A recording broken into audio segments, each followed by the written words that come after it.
ମୁଁ 6 ବର୍ଷ ମୁଁ କିଣ୍ଡରଗାର୍ଟେନରେ ପଢୁଛି। ମୁଁ କେଟି ଟେକ୍ସାସରେ ରହୁଛି।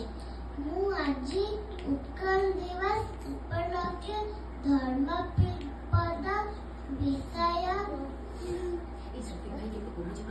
ଉପରେ କହିବାକୁ ଯାଉଛି।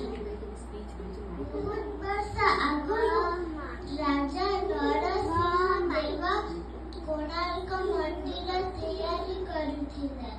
କୋଣାର୍କ ମନ୍ଦିର ତିଆରି କରିବା ପାଇଁ 1200 କାରିଗରଙ୍କର କାମରେ ଲାଗିଥିଲେ। 1200 କାରିଗରଙ୍କର ମୁଖିଆ ଥିଲେ ବିଶୁ ମହାରଣା।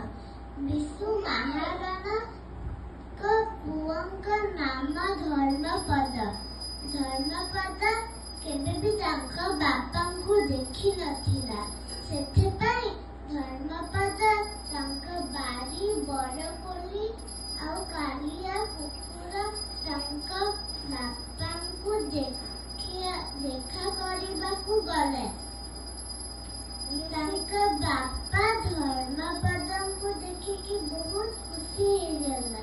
କିନ୍ତୁ ଧର୍ମପଦ ଦେଖିଲା ଯେ ତାଙ୍କ ବାପାଙ୍କ ମନ କାହିଁକି ଗୋଟେ ଦୁଃଖ ଅଛି।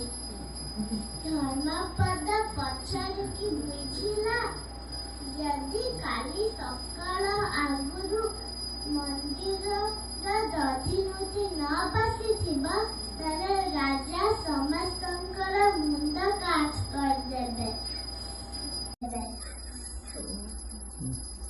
ସେଥିପାଇଁ ଧର୍ମପଦ ସାଙ୍ଗେ ସାଙ୍ଗେ ମନ୍ଦିର ଉପରକୁ ଚଢିକି ଦଧିନଉତି ବସେଇ ଦେଇକି ଚନ୍ଦ୍ରଭାଗା ରିଭର ସମୁଦ୍ରକୁ ଦେଇ ପଡ଼ିଲେ।